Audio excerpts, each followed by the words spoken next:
और उधर सीवान में कोरोना मरीजों की संख्या लगातार बढ़ रही है, जिसके बाद कई गांवों को सील कर दिया गया है। दरौदा प्रखंड के कई गांवों को कंटेनमेंट जोन घोषित करते हुए सील कर दिया गया है और डॉक्टरों की टीम वहां कैंप कर रही है।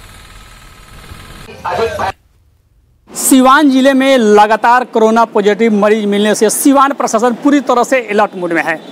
हम आपको दिखाना चाहेंगे सीवान जिले के बरहड़िया, नबीगंज और महाराजगंज सहित तमाम प्रखंडों को सील कर दिया गया है, यानी पूरी तरह से दर्जनों गांवों को कंटेनमेंट जोन घोषित कर दिया गया है। चूँकि इस इलाके में लगातार कोरोना पॉजिटिव मिले हैं, जिसको लेकर सीवान प्रशासन पूरी तरह से मुस्तैद है।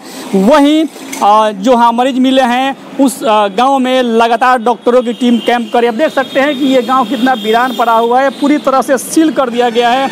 आने जाने की अनुमति नहीं दी जा रही है, बाहरी आदमी कोई इस रास्ते से अंदर नहीं जा सकता है। कोरोना के मरीजों में इजाफा हो रहा है, जिसको लेकर जहां अगर मरीज मिल रहे हैं उसको सील कर दिया जा रहा है। मृत्युंजय कुमार सिंह, न्यूज़ 18 सीवान। मुजफ्फरपुर नगर निगम में घरों से कचरा उठाने के लिए ऑटो ट्रिपर गाड़ियों को खरीदा गया, जिसमें बड़ा घोटाला हुआ है और इस मामले में मेयर सहित 3 लोगों के खिलाफ चार्जशीट की इजाजत मिल गई है। हालांकि इस मामले में 9 लोगों के खिलाफ एफआईआर दर्ज की गई थी। 4 करोड़ से ज्यादा की खरीद में कई तरह की गड़बड़ियां पाई गई थी, जिसके बाद इसकी जांच का जिम्मा निगरानी को सौंपा गया था।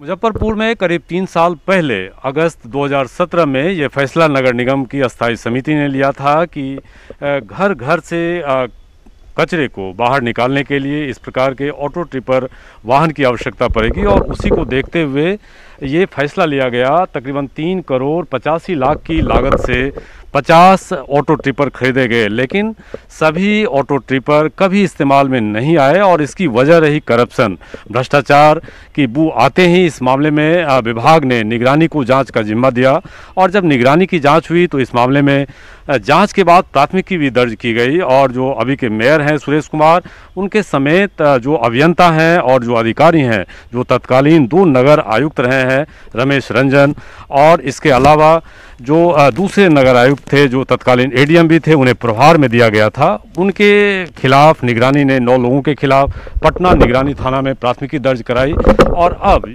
जब ये मामला फिर से सुर्खियों में है, जब विभाग ने मेयर और 2 लोगों के खिलाफ कार्रवाई के लिए चार्जशीट सबमिट करने के लिए अनुमति दिया है, लेकिन सवाल यह खड़ा उठता है कि जिस मामले में 9 लोगों को निगरानी ने अभियुक्त बनाते हुए प्राथमिकी दर्ज किया, उस मामले में सिर्फ 3 लोगों के खिलाफ ही चार्जशीट दायर करने की विभाग ने अनुमति दी है, जबकि जो तत्कालीन 2 नगर आयुक्त और दूसरे कनीय अभियंता और सहायक अभियंता के समेत कार्यपालक अभियंता भी, जिसको निगरानी ने पाया था कि इस मामले में काफ़ी अनियमितता की गई, उन्हें फिलहाल छोड़ा गया है।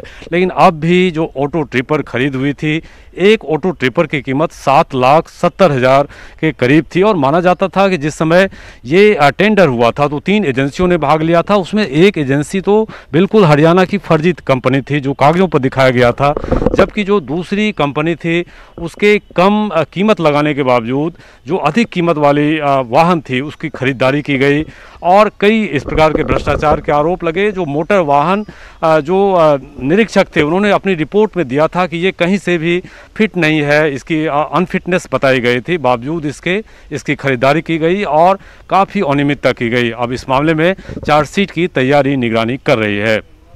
कैमरामैन संजीव के साथ प्रवीण ठाकुर, न्यूज़ 18 मुजफ्फरपुर।